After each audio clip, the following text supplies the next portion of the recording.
My name is Joby Seymour, so Joby Joseph Seymour. So this is my book I wrote, Clash at Sunday Creek. It's really about the towns of Corning and Renville, I grew up in Corning, which I'll talk a little bit about myself. Basically what I'll do today is talk about a little bit about myself, who I am. I'm going to talk about a little bit the book, why I wrote the book.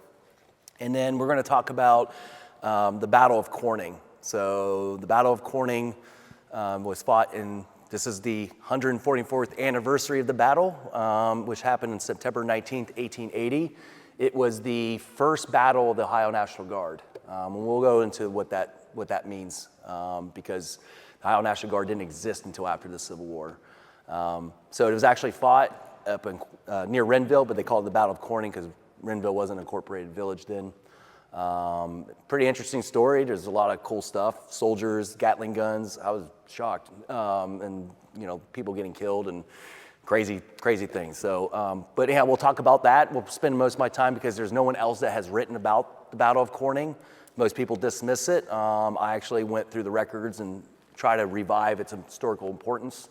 And then when we have a little bit of time, we're also going to discuss a little bit about the Sunday Creek insurrection of 1894 to 1895, briefly explain that, and then I'll open up for questions. So hopefully we won't take too long. It should be 45 minutes, and then we'll get into questions if you guys have any.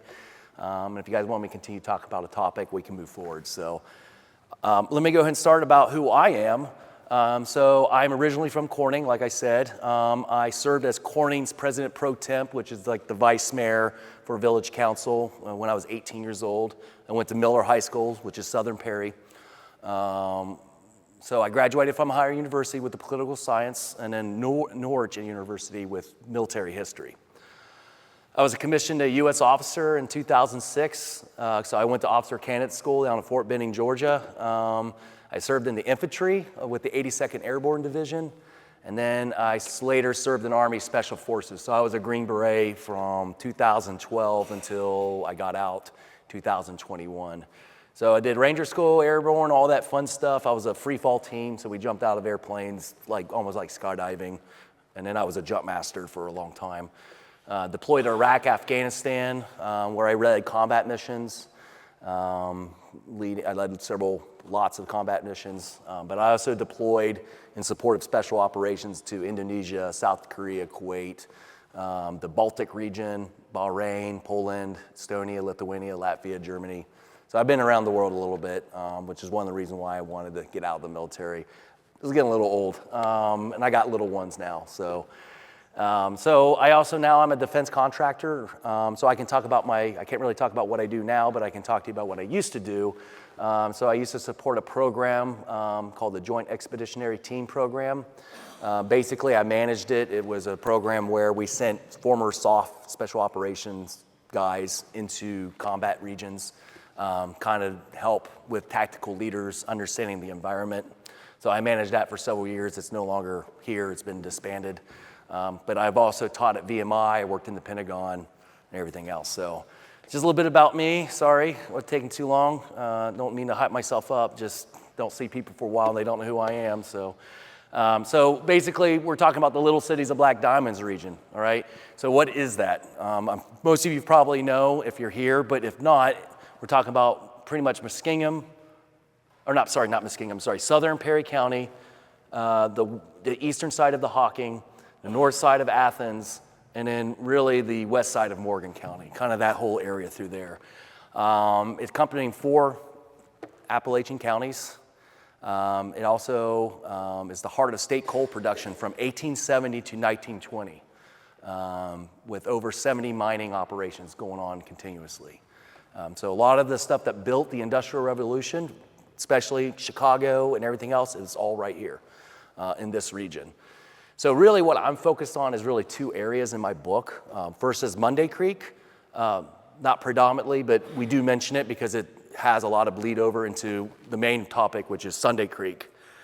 So we go from Sunday Creek, it goes into the Hocking, starts down at the bottom with Chansey, or if you're not from here, it's Chauncey, but Chansey, Trimble, Gloucester, Keep going north, you get to eventually Corning in southern Perry County, and then Renville. So let me go back about Corning and Renville. So Corning, predominantly as a town, comprised of Germans. My family were German immigrants that came in. Renville, people usually know it as being the town that African American, which we have famous people like Franz Doppen from OU who talks about it, writes about the color line that occurred there. And my book deals with it. Obviously, the focus of my book is not predominantly on the African American experience, but it deals with it because it's such a huge part of it. But why write a book about Corning and Renville? Really, there's two pieces I was looking at when writing this book. There's the little historiography. So on the one on the left is your New York, I call them the New York intellectuals. So this is the 50s, 60s narrative. Philip Fauner, Herbert Hill, Herbert Gutman, who write about this area. Surprisingly, there's a lot written about specifically Richard L. Davis, which Franz Doppen discusses in his book. It really focuses on the black versus white, and it's labor but racially divide focus. So really, it sounds like more what was going on during the 50s and 60s, which was the civil rights movement. So when you look at it through the lens of what they were writing, it portrayed it more like Birmingham, Alabama, versus what really occurred in Renville and Corning. Because segregation did not exist during the 1880s and everything else, which for African Americans who came from the South under Jim Crow, they come to Renville, all of a sudden they can go to any bar they want to. For the Irish that came over to work in the coal mines, they left the British penal laws. They could do whatever they want when they get here, and they would clash at the middle of these bars and taverns, shootouts, everything. So I wanted to take it away from the civil rights narrative because it didn't really fit. And then we look at over here, I call it more the local intellectuals. Of course, the Dr. Ivan Tribe, which I talked a lot with when I used to live here. John Winterberg, Cheryl Blosser, and the Little Cities of Black Diamond. So and there's a lot of others I'm not mentioning, but really it's focused on, when we discuss this area, specifically Renville, it's about the collar line. It's about the relationship in between whites and blacks, specifically with Renville. It is a big part of the history, but they also talk about Appalachian identity, very labor-intensive, unity-focused, so they're more focused instead of the divisions between them two, there's more the unity. So, and it's really focused on like what it means to be an Appalachian, which for me is kind of hard. So what was missing in this piece? You know, what can I add to the story? So rum, Romanism, and rebellion. And by the way, I didn't coin that term. I wish I was that smart to do that, but it's actually a term from the 1884 presidential election between James Blaine and Garfield. James Blaine, one of the Republicans, used it during a speech to demonize the Democrats, and it turned against them. And so since basically Abraham Lincoln, the only person that the Republican to lose a presidential election was James Blaine. But he used that term, and I thought that was interesting because really what we're talking about is the saloon, the Catholic immigrant, and basically the labor movement or the rebellion that occurred. Hence Clash at Sunday Creek. So it's really the intersection of temperance, anti-Catholic, and labor movements. I wanted to focus the story of Corning and Renville as basically Ohio's Tombstone, Arizona, or Deadwood, South Dakota. These were mining towns. They were rough. Corning alone had 20 saloons. They call it the Leadville of Ohio because there's so much shootouts going on the streets. So I started doing a tally every time I see something in the newspaper about somebody getting shot or whatever. It was a lot, stabbings and everything else. So the purpose was for me, also to understanding white identity. So when I use the word white miners, we got to remove what we think of what white means today. It has a different connotation than it did. During the 1800s, white did not necessarily mean Irish, Greek, Italians, everything else. They weren't necessarily considered white. So they're kind of more of a middle, they call it the middle race. They're kind of above African Americans in stature, but below white Protestants, Anglo-Saxons. So there's this kind of in between. So when I use the word white in this book, it's more of the historical notion of what white is, which is Anglo-Saxon Protestant. And then, of course, African Americans would be predominantly from West Virginia that came up to work in the coal mines for black. But the purpose was to redirect our narrative from the white-black discourse and add that piece of the Catholic immigrant into the equation and understand the term collar line fully, infusing interest in local history. That was another one. And so this is interesting because I put it on here. The KKK really revived in the 1920s, and they, instead of focusing on the African Americans that lived in Renville, they focused on the German Catholics that existed in Corning. And my family were German Catholics that lived there. And then really the temperance movement, the German beer, socialism, Irish whiskey, labor, and then the kind of demonizing that. And then in Puck magazine, James Blaine at the Hocking Valley coal strike in 1884, you kind of see the pitiful white miners, you know, kind of striking. And in the background, there's cheap Italian labor coming over the hill. James Blaine actually got in trouble because he said he never invested in the Ohio coal companies during the strike. Turns out he did, and it kind of destroyed him. It's one of the many things that compounded him to lose the election. So that was just briefly about the book. I mean, I'm not going to go into too much detail on everything, but really wanted to focus the Corning War. So when we talk about the Corning War, September 19th to October 3rd, 1880. And then the Battle of Corning itself was September 19th. It's the first battle of the Ohio National Guard. We had about 8 to 12 wounded, 1 killed. There were similar, smaller skirmishes that existed as well afterwards during that period in the Corning War. So to begin this story, we have to talk about, you know, what was occurring during this time. So in the 1870s, Sunday Creek was pretty pristine. There was farming, some logging, but there wasn't really any industrialization yet. The reason why they couldn't get into the coal because there was near the Moxahella, there's a large hill, and they couldn't get into it with the railroads. Unlike Monday Creek, New Straitsville, Shawnee, the railroads was able to go up through the Hocking Valley all the way through the Monday Creek and get to those coal. So in Monday Creek, they're going rapid industrialization. Sunday Creek, nothing yet. That changed in 1879 when the Moxahella Tunnel was completed, and actually a picture of it being constructed on the top right corner. It's kind of located between Renville and Moxie, or Moxahella, but I call it Moxie. It opened the Ohio Central, opened the railroads to the Sunday Creek to all the northern factories. So they started creating coal camps. Basically, if you look at how they were constructed, they were mostly wood. Shawnee's a great example of what it would look like. It's just basically, let's throw up some wood things, have some buildings, move forward. So it was incorporated in 1880, 20 saloons for a small little town like that, called the Leadville, Ohio. And really, it's about the saloon culture. So during that time, for a lot of the people moving in, white miners, some Irish, they were coming into Corning, and they were finding themselves with surplus money. Most of them were single, young men who would like to spend it at the newly formed saloons.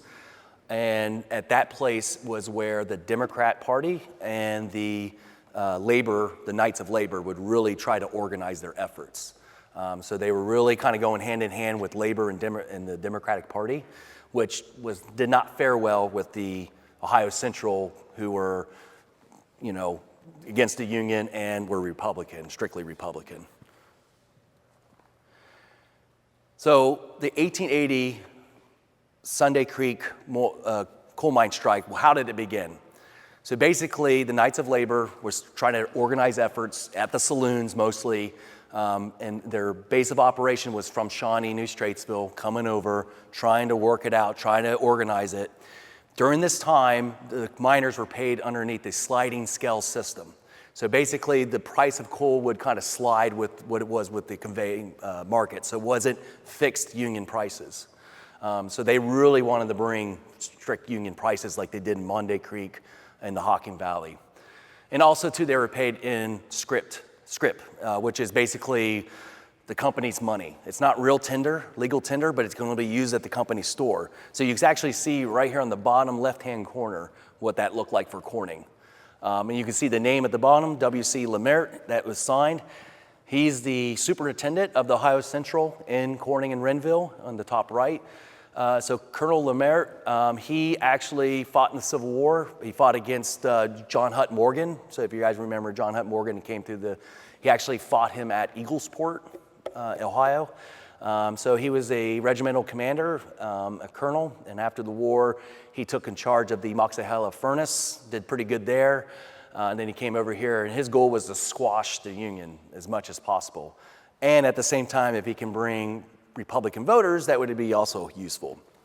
So for the miners, the big one was scabs that were coming in. What a scab is miners that are used as strike breakers. The issue is a lot of these miners didn't know they were going to be scabs. They just were told they had promising jobs, they were going to move up, and they were able to work, and they didn't realize they get thrown in a situation like what they were about to see here shortly. So predominantly that he first went down to the Kanawha Valley, down in West Virginia, where there was a large number of African Americans that were working the coal mines there. And they predominantly wanted to use African Americans because they were working at cheaper wages, and they were also working like a 4-foot seam of coal down in the Kanawha Valley. Up in Renville, they were making way more money, so from 40 cents to 70 cents a ton, and they were also digging a 12-foot seam of coal. So for them, that's just beauty. They were like, we can make money, so they were all about it, moving up.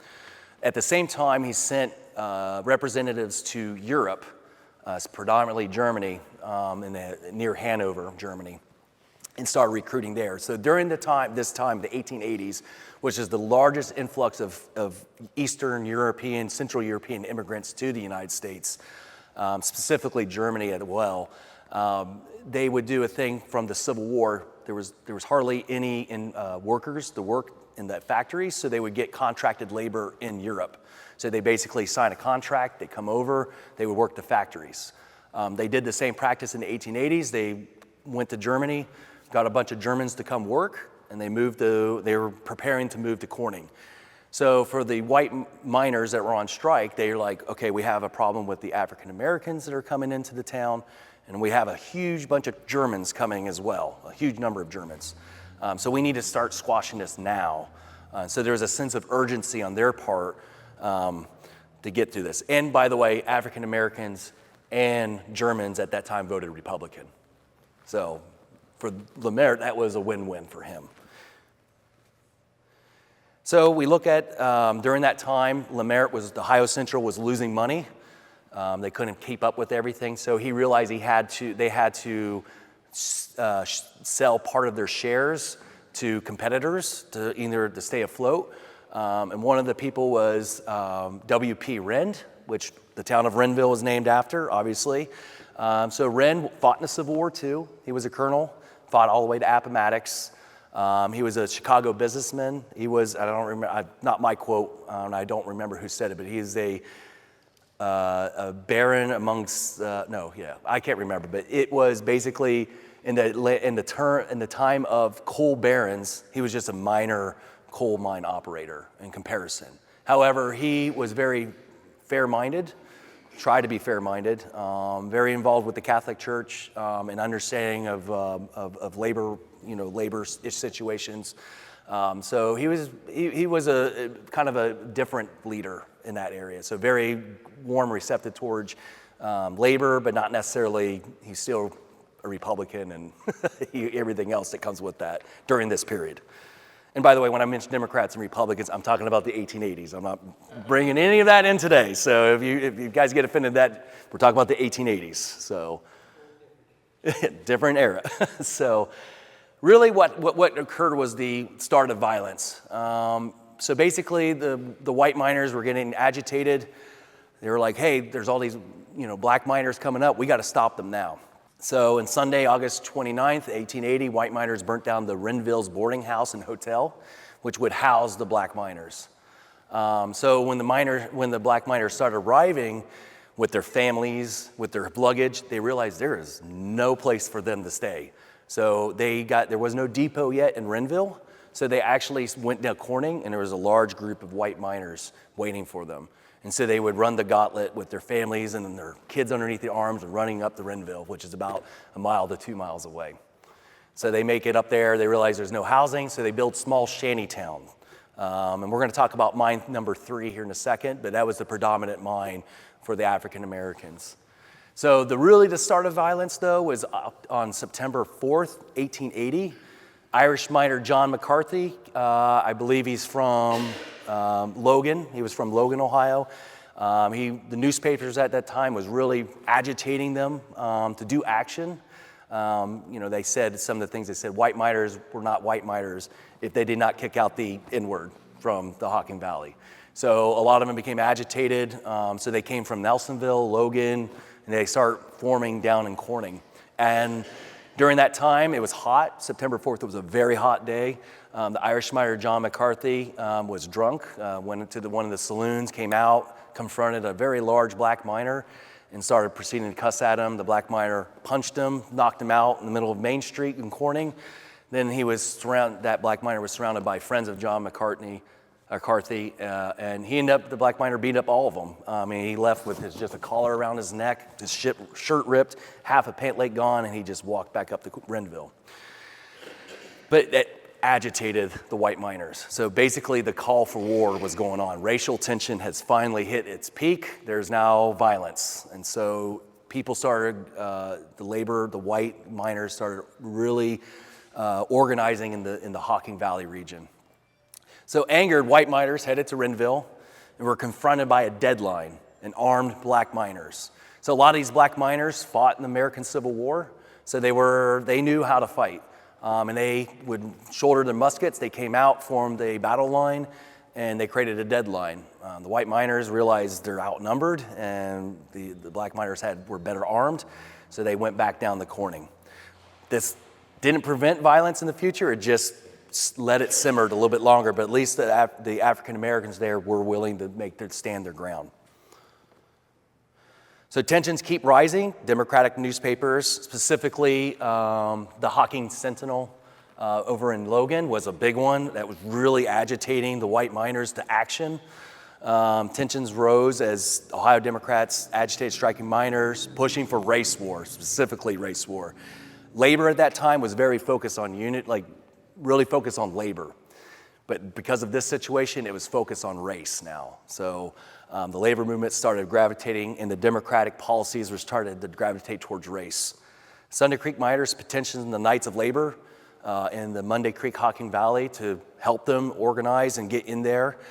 So on September 16, 1880, white miners advanced to mine number 3, and a standoff cemented the Corning War. So basically, white miners came up to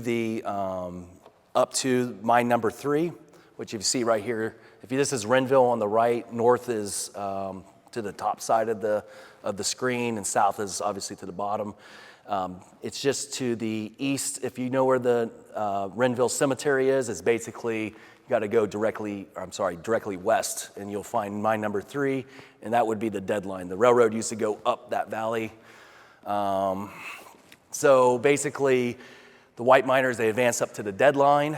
The black miners came out, formed the battle line, and the attorney for the Ohio Central, Alexander Scott, he got on top of a pile of railroad ties and basically confronted the white miners, saying, we're going to finish what we started. If you got a problem with this, he goes, we'll kill all of you that crosses that line. So it wasn't what the white miners wanted to hear. So basically, the attorney is agitating on the other side for the white miners to do something. So the white miners said they were going to go and advance upon it, and then all of a sudden, all the muskets came down, and there was a standoff between the two sides, the black miners and the white miners. Luckily, both sides got level-headed. They walked away. As they were walking back, the white miners back through Renville down to Corning, they ran into Lemert, who realized as he's watching them, they're cutting down the telegraph wires. And he was scared that they were going to burn down Corning and Renville before he had a chance to send out a message So they cut down the telegraph wire from Renville to Corning. So he sat there, gave a political speech to basically all the white miners trying to buy some time. And then during that time, his workers were moving down from Renville to Corning with a telephone wire. So the first inaugural telephone call between Renville and Corning was September 16th, 1880. And Lemaire contacted the telegraph operator to send out a telegraph to the Ohio National Guard, send assistance quickly. So let's talk about the Ohio National Guard. But Ohio initially operated under the old militia system. It's basically where they would take militia units, and augment them to federal units. Good example, the Civil War. We sent all of our soldiers to fight in the Civil War down south. The issue is when John Hunt Morgan's Confederate cavalry came through southeast Ohio, there was hardly anybody to protect the state. So in 1864, they created the Ohio National Guard. It was used for garrison duty, for patrols to protect the state of Ohio, but they didn't really see any combat at all. And then it was disbanded at the end of the Civil War. It wasn't until 1876 that the Ohio National Guard was started. So when I talk about the Ohio National Guard and the Battle of Corning being the first battle of the Ohio National Guard, I'm talking about the organization that's been created since 1876. So basically during this time, they became the enforcers for working class rebellion. So basically the Battle of Corning cemented its reputation that kind of culminated in 1970 with the Kent State shootings. So basically the Ohio National Guard was the muscle against working class rebellion. And by the way, I was in the Ohio National Guard. I'm not disparaging it. It's not, just to let you know, this is history, so this is what it is. So all of a sudden, they get a call to start preparing for war. Who gets that call? New Lexington in Perry County. New Lexington, Ohio's Company A, 17th Infantry Regiment, Ohio National Guard. Called the Ewing Guards. Thomas Ewing from Lancaster. That's who they're kind of named after, the Ewing Guards. They're led by Thomas Smith, who owned a grocery store. Actually, if you go to New Lexington today, it's where the Thompson's Insurance is at. That's actually his grocery store from a woodcut from the 1870s. He oversaw the building of the Renville buildings. So he actually built, because he owned a contract company, so Thomas Smith owned a contract company, built the Renville Hotel and a lot of the housing there. So he was very keenly aware of what was going on. During the Civil War, Thomas Smith lied about his age and enlisted at the age of 16 and joined Company G, 61st Ohio. He was captured at Gettysburg on the first day, July 1st, 1863, and served as a POW for a brief period. So he was not inexperienced in war. But most of his men were veterans of the American Civil War, and he led it as a captain of this thing. So a lot of these guys are former veterans. A lot of their lieutenants, a lot of their sergeants fought in the Civil War. They know how to do business. So on September 19th, September 19th, early in the morning, the Ewing Guards get sent down to Renville, and then we have about 1,200 white miners start gathering in Corning. So they formed little militia-like units, they formed little companies, and they started marching north with an American flag and a Knights of Labor banner and a drum. So they're walking up with the beat of a drum. So you can tell I was an officer in the Army because I'm really good at PowerPoint, so there you go. So this is what it looks like today, but they marched up to this area here. So Captain Smith at the deadline. So we're looking right now westward. Renville is on this side of the railroad. White miners came up to that deadline with Captain Smith there. Captain Smith broke his men to 3 different locations. Lieutenant Holmes took a detachment, about 15 men, and African-American black miners who up to the southeast side. And on the north side, there was a group of soldiers as well, formed like a picket line. And you can see the shanty town in the middle and mine number 3. So they were shocked to see all these National Guard soldiers there, the white miners. If we want to look what that looks today, that's what it looks today. This is private property. I recommend not going on it. I was able to get permission to do that. If you go there today and start looking around for relics, you won't be able to find it. When they built State Route 13, all that extra dirt was pushed up this valley, so the actual ground that was there during the battle was about 4 to 5 feet deep. So you're not going to really find anything, but that's what it looks like today. So the battle begins. So basically the white miners break off to 3 different groups. One, about 200 miners head down to the southeast or southwest to Lieutenant Holmes. And then you have another group that went to the north, and then one standing in front of the deadline. So about 4 p.m., they separated. 5 p.m., Lieutenant Holmes is at the northwest side. As the white miners approached, he was like, we mean business. They shot a volley over the heads to say stop, to let them know they're not advancing. The white miners did a parley, and they're having discussions with Lieutenant Holmes of what to do next.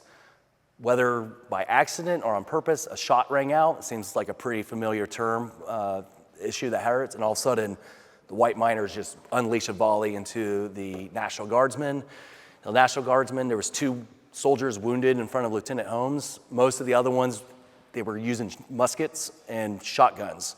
So a lot of guys were getting buckshot. So they would get stuck in the skin, but it didn't necessarily pierce their body. And a lot of them miners had pistols.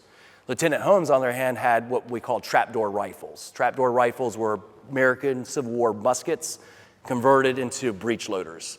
Not a great weapon, but way better than the muskets or the muzzle-loading muskets they had with the black miners and with the white miners they were fighting. So the white miners or the black miners are fighting alongside Lieutenant Holmes. They returned a volley. Several were wounded, one through the head of the white miners, and a 16-year-old boy named Marion Young was shot in the hips. He was from York, I believe York, or Nelsonville or York. He was from York, Ohio, shot through the hips, 16 years old, couldn't work in the mines ever again. He later became a doctor and moved out to Seattle where he had to practice, Seattle, Washington. But this event prevented him from working the mines, and probably the reason why, due to medical complications, became a doctor. That's speculation, that's the best I could find, but I found the name. There was one wounded, or one killed. He was shot in the stomach. His last name is McManus. He was shot in the stomach and then rolled down the hill. They couldn't find his body, but they eventually did find it. So that's actually from the Columbus Dispatch, the Battle of Corning. It's hard to, I'm trying to find a better copy to show you, but I just basically imposed this map here and created that. So 6 p.m., the miners halted and regrouped. They realized they couldn't attack. They attacked from the north. They attacked from the south, the southwest. They realized, okay, we need to go to the other side and we're going to work towards the middle. So they're getting ready for attack until about 7:15, the 14th Infantry Regiment arrives from Columbus, Ohio. This is what South Hill looks today. It was wooded back then, but it was old growth. So most of the stuff was being deforested, but this area was not deforested yet. So this would have old growth wood. So it would look kind of like this, but this is all basically new growth. And this is what North Hill looks from South Hill. So if you look across the valley, to the left down the hill would be mine number 3, but that's what North Hill looks like today. So coming through was the 14th Infantry Regiment, Ohio National Guard. This is Colonel Fremont, and then you have over on the side the Gatling guns. Surprisingly, they had Gatling guns at the Battle of Corning during the Corning War. Those are actually Gatling guns that were used during the Cincinnati strike. So one of those, I don't know which one, was actually at the Corning War as well. So the 14th Infantry Regiment, the colonel here, he didn't fight in the Civil War, but he was really good at organizing because he worked in mercantile business. So he knew how to organize. So basically he could move his men, his regiment at a moment's notice. So you'll see the 14th Infantry Regiment during subsequent strikes being used immediately because they were fast response. So he really had a well-oiled machine, really solidified the Ohio National Guard as the muscle for the state of Ohio against working class rebellion.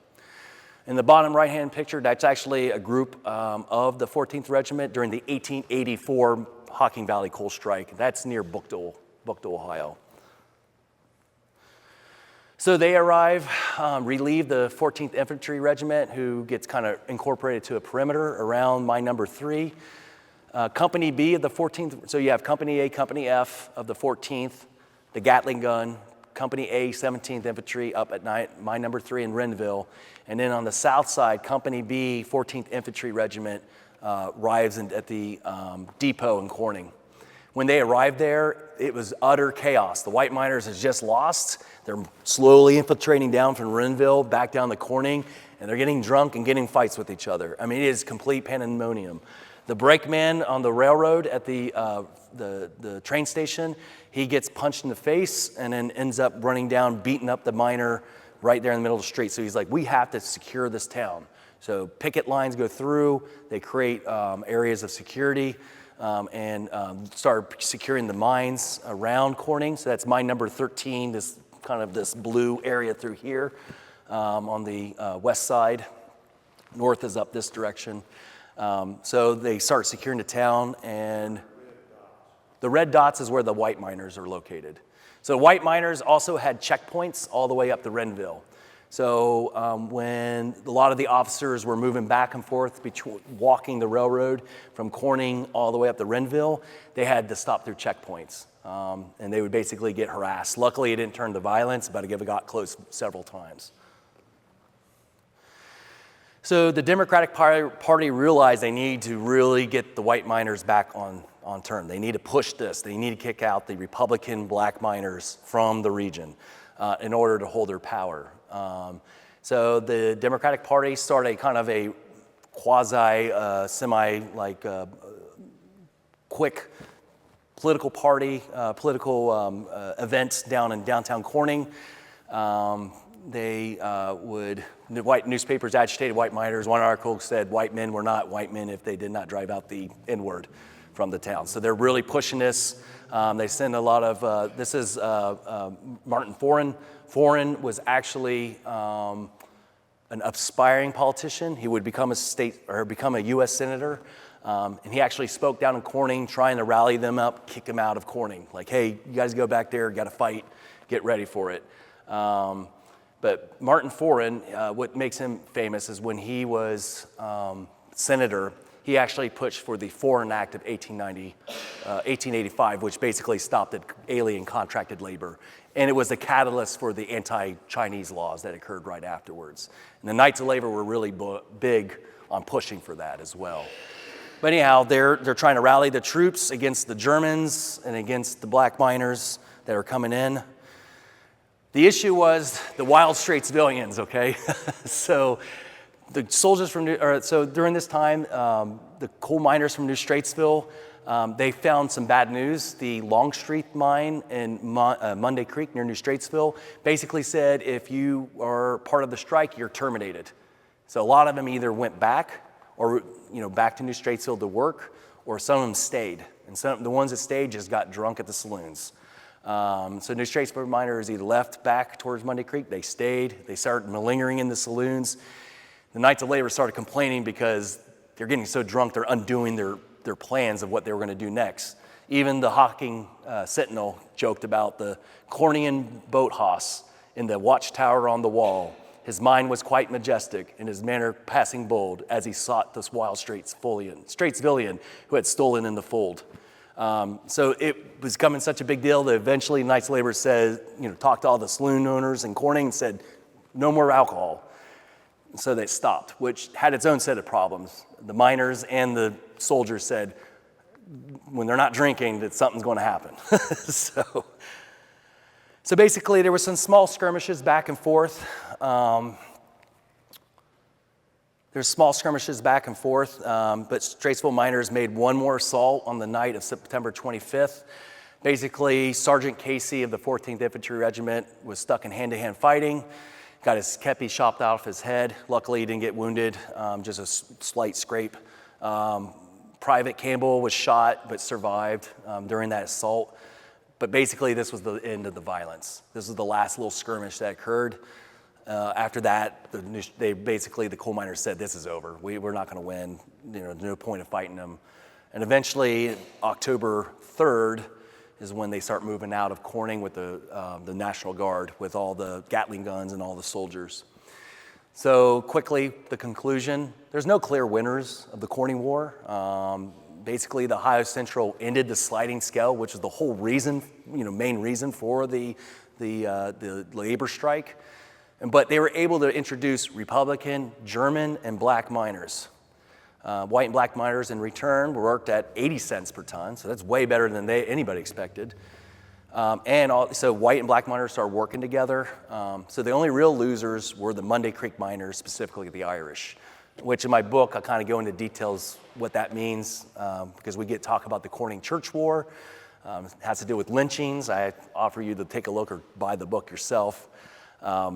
So this is the only book that mentions the Battle of Corning in detail. Most people just brush it off, but I try to do the best I can to get the details out. I'm running out of time here, but I'll briefly mention the 1894 and 1895 strike, Sunday Creek Insurgency. So basically now Gloucester is becoming a town, Trimble, so we're talking about Athens County. They're getting online, and they're really between Corning, Renville, Gloucester, and Jacksonville. There's a whole area they're just basically wanting. They were kind of like hardcore. I call them the Thomas Munsters of the labor movement. Basically, they were extreme, very extreme. Most of them are socialists, which gets up to my next thing. So in case you know that handsome man right there, that is my great-great-grandfather, Joseph Seymour, who ran the tailor shop, which is now located where if you go down to Corning, the Bank of Corning, of North Valley Bank, that was the same location as the tailor shop. He ran the Socialist Party during this time in Corning, and he wrote a song called After the Strike. Actually, Dr. Ivan Tribe is the one who showed me. You know, he goes, hey, are you related to the songwriter? I was like, I have no idea what you're talking about. Then found out, yes, my relative wrote a song, which was the anthem for the 1894 strike. Predominantly came in Corning and Corning and Gloucester. They would bring scab coal from West Virginia up through to, basically go through when the Hocking Valley was on strike. They would go through Corning, and so eventually they would start burning down trains. They start robbing trains at gunpoint, just like the Wild West you would see. So eventually Athens County Sheriff Riley was called, and he called for troops to quell the rebellion, but he was able to negotiate a deal with the train operators, so they stopped production or stopped movement of scab coal through the region temporarily.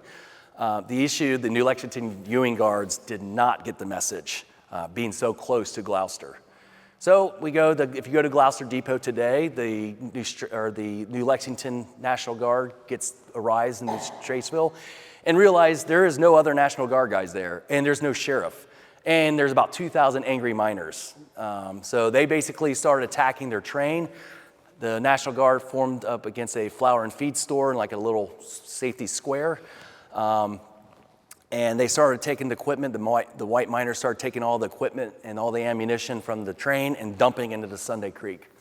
So most of the soldiers that were in the Ewing Guards were also coal miners. They weren't going to fire a shot. And he realized too, if I open fire, I'm not going to make it. So they run up Cherry Street. So if you look, that's the Methodist Church today, right across it. That was the old school. They formed there, and they negotiated peace terms with the white miners to get they stolen a rifle, to get the stolen rifle back, and the contact to get them out of there. So basically, it was a rout. It luckily didn't turn to violence, but it got really quick. So basically, the 1894 strike ended when John McBride accepted bribes from operators, which angered all the Corning, Gloucester, and Jacksonville, Trimble miners. So they kind of formed their own insurgency. They said, we are no longer part of the United Mine Workers. We're back to an International Knights of Labor. So there's real infighting between the two. They started, this is also coinciding with the Pullman strike that's occurring in Chicago. A lot of them said we're supporting Eugene Debs because they're socialists, and they wanted to start another war down in Corning and Renville. They would shoot up trains. The National Guard started moving towards Moxie, setting up, getting ready to invade down to Corning. Luckily, they were able to circumvent it, able to negotiate peace. One of the big people that was organizing it to do this quickly was Richard L. Davis, which my book, I write briefly about him because I think Franz Dopen did a great job, and I don't want to take what he wrote. Because I was borrowing heavily from him if I keep talking about Richard L. Davis. But he was basically picked as a leader because of his loyalty to United Mine Workers. And to kind of tie back to my family, that's the Mercer Hotel. It was picked as a location to meet with the scab miners down in West Virginia that come up and negotiate a deal to get them to become part of the union, to kind of end this back and forth between the 1894 and 1895 mine strike. Basically, Richard L. Davis was invited to go be there. They're going to have dinner with all the representatives of the United Mine Workers. But the Mercer Hotel said, "You're not allowed. We don't serve black people." So he gets kicked out, makes a big deal about it. The United Mine Worker leadership said, "If you're not serving him, we're not going to be part of it." So they left. And interesting fact, the Mercer Hotel is the first business to be fined for anti-discrimination laws in the state of Ohio. They were fined. They had to pay a fine. So basically, I call it the high water mark of the collar line of Ohio, basically establishing what was acceptable and not acceptable in regards to segregation in the state of Ohio. So interesting fact, that hotel was later become the Sunday Creek Coal Company store, and it was later purchased by a man named Ed Seymour, who's my grandfather, who turned it to the Seymour Grocery Store, and it burnt down in 1880. So a little tie to history. But basically, that's just a real brief introduction, which I discuss more in my book about the 1894-1895 mine strike. So basically, that's it. I really appreciate all of you being here. Like I said, my goal was to show a different part of the history of Corning and Renville, basically look at it more as the violence, but that's not always a story, too. I do talk about my family, and those stories are just as important. But my goal is, unfortunately, to build interest back and getting young people to get more interested into what our history is in this region. But like I said, if you want the book or ask questions on the side, I'm here, and I appreciate your time. Thank you.